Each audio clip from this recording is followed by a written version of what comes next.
Hey guys, welcome back to another video. इस video में हम बात करेंगे एसएससी जेईई को लेके। तो आप सभी को पता होगा कि काफ़ी लोग कह रहे हैं कि दिसंबर तक एग्जाम हो जाएगा, और मैंने भी अपनी लास्ट वीडियो में बताया था कि दिसंबर मिड में अपना एसएससी जेईई का पेपर देखने को मिल जाएगा। काफ़ी लोग कह रहे थे कि भैया ऐसा नहीं हो सकता ये वो, लेकिन कल आपको पता होगा कि एक नोटिस आया था CHSL का, जिसमें उन्होंने बता दिया है कि नवंबर की 12-13 तारीख को शायद उनका पेपर खत्म हो रहा है। ठीक है, उसके बाद मान लो कि सीपीओ का पेपर भी होना है। और एक नोटिस मैंने देखा था जिसमें एमटीएस लिखा हुआ था, लेकिन काफी लोग कह रहे हैं वो ऑफिशियल नहीं है। तो मान के चलो कि मान लो अगर सीपीओ का भी पेपर होता है तो उसके लिए पहले आपको विंडो देगा। जैसे आपको पता होगा CHSL में एक विंडो ओपन हुई है जिसमें आप अपना एग्जाम सिटी और एग्जाम डेट को चूज कर सकते हैं। तो सीपीओ के लिए भी ओपन होगी, फिर सीपीओ का पेपर होगा जिसमें 4-5 दिन पेपर लगेंगे। तो मान के चलो कि दिसंबर में आपका पेपर होने वाला है।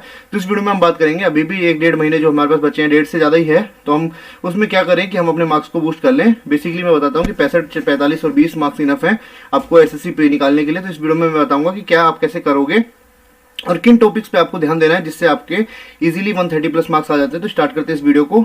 अभी तैयारी कर रहे हैं किसी भी गवर्नमेंट जॉब की तो टेक्स्ट बुक लेके आए दिवाली सेल, जो कि 20 और 21 अक्टूबर को चलेगी, जिसमें yearly text book pass pro आपको मिलेगा 351 रुपये का। Yearly text book pass pro max वो आपको मिलेगा 439 रुपीज़ का। अगर आप मेरा कूपन कोड RISHI यूज़ करते हैं तो आपको इंस्टेंट 12% का OP मिलेगा। और जितने भी टॉपर्स होते हैं वो सारे टेक्स्ट बुक पे टेस्ट देते हैं, इसलिए आप जाइए टेक्स्ट बुक का पास लीजिए और अपनी तैयारी को देखिए कि कितनी मेरी तैयारी है।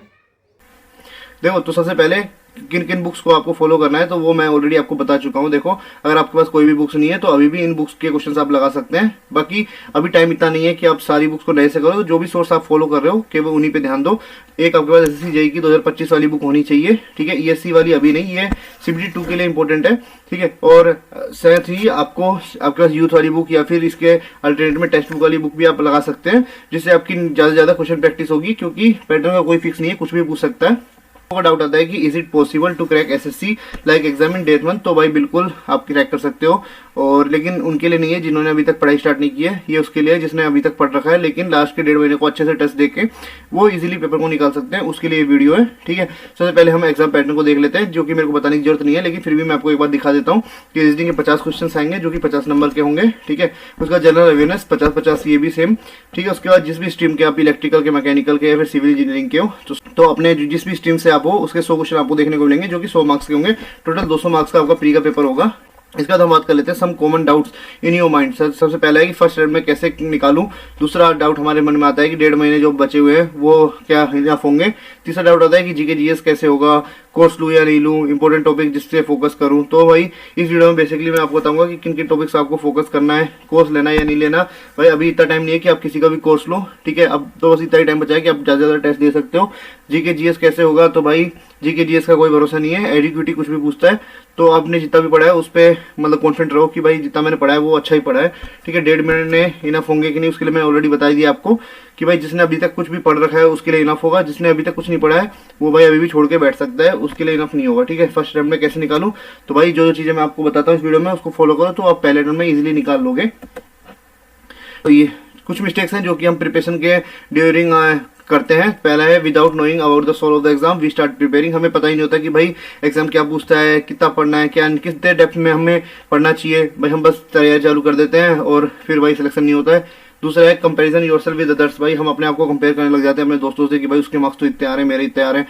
भाई किसी से अपने आप को कंपेयर नहीं करना है, जितने भी आपके मार्क्स आ रहे हैं उसको देखो और कैसे इंप्रूवमेंट कर सकते हो उस पर ध्यान दो। ठीक है, तीसरी चीज है we take non tech portion lightly. भाई हम क्या करते हैं, टेक्निकल पढ़ते हैं सोचते हैं नॉन टेक में तो क्या है, नॉन टेक तो होता ही नहीं है मेरे से, या फिर नॉन टेक पेपर में ही बना लूंगा डायरेक्ट। रीजनिंग क्या है, रीजनिंग तो हलवा है। तो भाई ऐसा नहीं होगा, जब तक आप नॉन टेक को भी टाइम नहीं दोगे तो आपका नहीं होगा। तो आपको दोनों में इक्वल टाइम देना है। ठीक है, तीसरी चीज है कि सब्जेक्ट्स कौन कौन सी इसमें आते हैं, तो भाई BMC आता है, सर्वे आता है, RCC आता है, सोल मैकेनिक्स आता है, इरिगेशन आता है, एनवायरमेंट आता है, FM आता है, एस्टिमेशन कॉस्टिंग आता है, ट्रांसपोर्टेशन, सोम, स्टील एंड टोस। ठीक है, इसमें कुछ टॉपिक्स मैं बता देता हूँ कि कुछ सब्जेक्ट्स बता देता हूँ जो सबसे इंपॉर्टेंट है। BMC भाई सबसे ज्यादा इंपॉर्टेंट है, सबसे ज्यादा वेटेज वाला सब्जेक्ट यही है। सर्वे भी काफी इंपॉर्टेंट है, सोल मैकेनिक्स भी बहुत ज्यादा इंपॉर्टेंट है, एस्टिमेशन कॉस्टिंग भी इंपॉर्टेंट है। ठीक है, उसके बाद बात कर लेते हैं नेक्स्ट स्लाइड में आपको दिखाता हूँ कि किन किन टॉपिक्स से मतलब सब्जेक्ट से किन किन टॉपिक से क्वेश्चन पूछता है, तो आपके लिए वो टॉपिक्स तो इंपॉर्टेंट हो जाती है। ठीक है, और उसके बाद हम बात कर लेते हैं how and what to study. तो वही अगली स्लाइड में देखते हैं कि क्या हमें पढ़ना चाहिए। ठीक है, सबसे पहले हम रोड मैप देख लेते हैं। सबसे पहले आपको क्या करना है, कॉन्सेप्ट लर्निंग। कोई भी आपने अगर थ्योरी पढ़ी उसके आपको क्या लगाना है, एसएससी जेईई के PYQs लगाने हैं। ESC की प्री अभी टाइम नहीं है कि आप ESC की प्री लगाओ, तो इसको अभी स्किप कर दो। और स्टेट AJE के क्वेश्चन आपको लगाने हैं, उसके बाद मॉक्स देने हैं। ठीक है, और ये लूप में चलता है। ठीक है, कुछ चीज़ें होती है जो हम मॉक से सीखते हैं तो वो भी कॉन्सेप्ट लर्निंग का काम कर देता है। तो ये एक तरह से लूप है, ठीक है। और फिर हम बात कर लेते हैं कि भाई एक एग्जाम की तैयारी कर रहे हैं, मान लो आप एसएससी की कर रहे हो, तो भाई आप ऐसा नहीं कि केवल एसएससी की तैयारी चल रही है आपकी, साथ में आपकी आरआरबी की भी चल रही है, एपी सब इंजीनियर की भी चल रही है, क्योंकि भाई देखो टेक्निकल सबका सेम है। और मान लो कि जैसे आरआरबी का जब पेपर आएगा तो आपको केवल एक नॉन टेक वाला पोर्शन थोड़ा एडिशनल होगा, वो आपको पढ़ना पड़ेगा, जैसे मैथ्स पढ़ना पड़ेगा। तो भाई मान के चलो कि आपके साथ एक साथ ही आप भाई बहुत एग्जामों की तैयारी चल रही है आपकी एक साथ, ठीक है। तो आपको अच्छे से टेक्निकल को पढ़ना है, ताकि आपका एक बार अगर आपने अच्छे सिलेबस पढ़ लिया तो आपके काफ़ी एग्जाम निकल सकते हैं, ठीक है। अब देख लो बीएमसी, सबसे पहले मैंने बताया था ना बीएमसी भाई सबसे अच्छा और सबसे मोस्ट वेटेज वाला सब्जेक्ट है। तो देखो इसमें जो बीएमसी में है ना, देखो आपको सीमेंट, लाइम और मोटार, उससे भाई एवरी ईयर 3 से 6 क्वेश्चन देखने को मिल जाते हैं। इसके बाद है कंक्रीट में 4 से 8 क्वेश्चन आपको देखने को मिल जाते हैं, ठीक है। इसके बाद जो वेटेज वाला सब्जेक्ट है, टॉपिक है, जो है ब्रिक एंड मैसनरी, ठीक है, ब्रिक मैसनरी, जिसमें 2 से 4 क्वेश्चन आपको देखने को मिल जाता है। अगर आपको इसमें कुछ स्किप करना है तो पेंट एंड वार्निश को स्किप कर सकते हैं, एक क्वेश्चन पूछता है। मान लो अगर आपके पास टाइम कम है तो आप इस टॉपिक को स्किप कर सकते हैं, लेकिन अगर आपने पढ़ा हुआ है तो भाई वेल एंड गुड है। इसके बाद बात कर लेते हैं आरसीसी। भाई देखो आरसीसी में भी 5 से 7 क्वेश्चन देखने को मिल जाते हैं, ठीक है। तो आप मान के चलो कि 2 से 8 के बीच में आपको डब्ल्यूएसएम और एलएसएम से क्वेश्चन देखने को मिल जाते हैं, ठीक है। कई बार तो 10-10 क्वेश्चन भी आ जाते हैं आरसीसी से। तो आप मान के चलो कि एलएसएम और डब्ल्यूएसएम का इंट्रोडक्शन तो आपको पढ़ना ही पढ़ना है, ठीक है। उसके बाद डिजाइन ऑफ बीम से 1 से 3 क्वेश्चन देखने को मिल जाते हैं।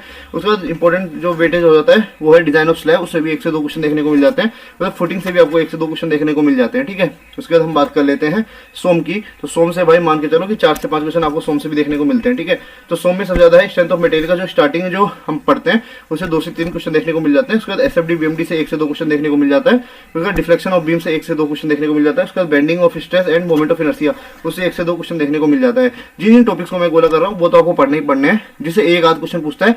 अगर आपका टाइम कम है तो उन टॉपिक्स को आप स्किप कर सकते हैं।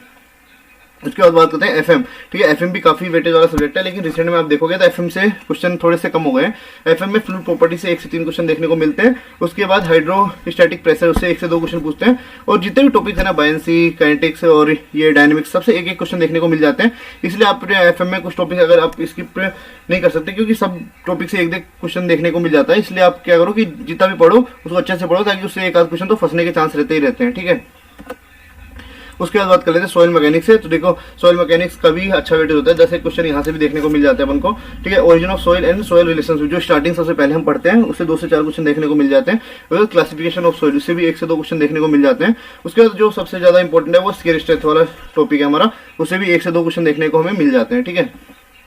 उसके बाद बात कर लेते हैं स्टील में भी हमें 4 से 5 क्वेश्चन देखने को मिलते हैं, ठीक है। तो स्टील में आप देखो कि भाई जो सबसे ज्यादा इंपॉर्टेंट है वो है जनरल डिजाइन रिक्वायरमेंट्स, जिससे 2 से 3 क्वेश्चन देखने को मिल जाता है। उसके बाद कनेक्शन से भी 3 क्वेश्चन देखने को मिल जाते हैं हमें कई बार, ठीक है। उसके बाद डिजाइन ऑफ कंप्रेशन मेंबर्स, उससे भी 1 से 4 क्वेश्चन देखने को मिल जाता है। तो इन टॉपिक्स को आपको स्किप नहीं करना है।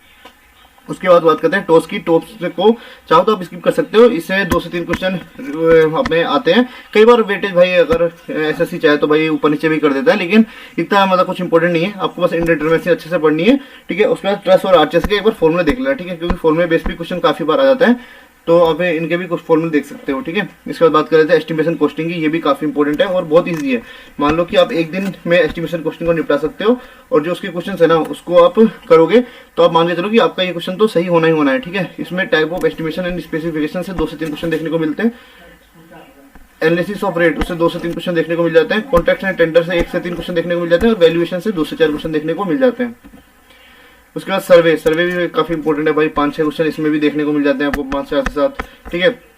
इसमें कौन कौन से टॉपिक्स है, तो भाई फंडामेंटल ऑफ सर्वेइंग 1 से 2 क्वेश्चन यहाँ से देखने को मिल जाते हैं। लीनियर मेजरमेंट से 2 क्वेश्चन देखने को मिल जाते हैं। कंपास सर्वेइंग से भी 2 क्वेश्चन देखने को मिल जाते हैं। थियोडाइट एंड टेक्योमेट्री से भी 1 से 2 क्वेश्चन देखने को मिल जाते हैं। ट्रेवर्सिंग से भी 1 क्वेश्चन देखने को मिल जाता है। लेवलिंग से 1 से 3 क्वेश्चन देखने को मिल जाता है, ठीक है। ये एवरेज डाटा है जो कि मैंने हर ईयर का देखा है, उसमें कंपाइल किया है, तो ये एवरेज है, ठीक है। ऐसा नहीं कि भाई हर साल एक क्वेश्चन, कोई किसी साल पूछता भी है, किसी साल नहीं भी पूछता, किसी साल 3 क्वेश्चन भी पूछ जाते हैं, तो उस हिसाब से ये डाटा है, ठीक है। उसके बाद एनवायरमेंट में अगर आपको जो इंपॉर्टेंट टॉपिक्स देखने हैं तो ट्रीटमेंट ऑफ वाटर सबसे ज्यादा इंपॉर्टेंट टॉपिक है। क्वालिटी पैरामीटर्स ऑफ वाटर, ये भी अच्छा है, इंपॉर्टेंट टॉपिक है। उसके बाद design of sewer and sewer apprentice, ये भी काफी इंपॉर्टेंट टॉपिक हो जाता है। उसके बाद सीवेज ट्रीटमेंट, ये 4-5 टॉपिक ऐसे हैं जो एनवायरमेंट में क्वेश्चन पूछता है, तो इन टॉपिक्स को आप स्किप नहीं कर सकते, ठीक है।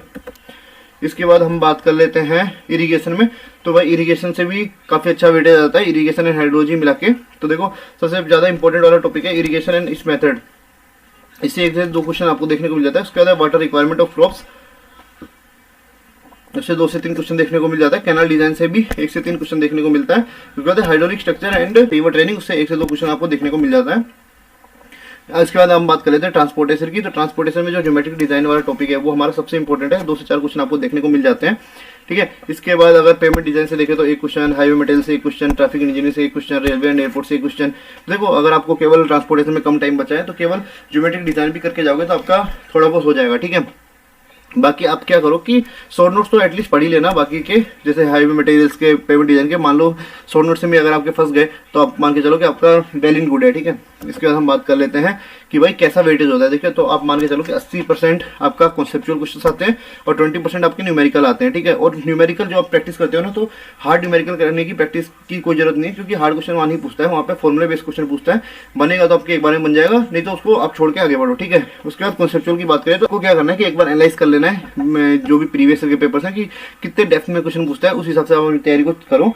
काफी लोग क्या करते हैं एसी क्वेश्चंस लगाने जाते हैं, उतने डेप्थ में जाता ही नहीं एसएससी। तो आपको क्या करना है, एक बार प्रीवियस ईयर के क्वेश्चंस देख लो कि कितने डेप्थ में, कितने लेवल के क्वेश्चंस आ सकते हैं, उस हिसाब से आप अपनी तैयारी को करो। बुक्स का मैंने आपको ऑलरेडी बता दिया कि किन किन बुक्स को आप फॉलो कर सकते हो, ठीक है। तो इस वीडियो के लिए इतना ही, मिलते हैं आपसे अगली वीडियो में, तब तक के लिए गुड बाय। चैनल को सब्सक्राइब और वीडियो को लाइक जरूर करें। और अगर आपको ये पीडीएफ चाहिए तो आप मेरे टेलीग्राम चैनल को ज्वाइन कर लेना, वहाँ पे मैं ये पीडीएफ डाल दूंगा।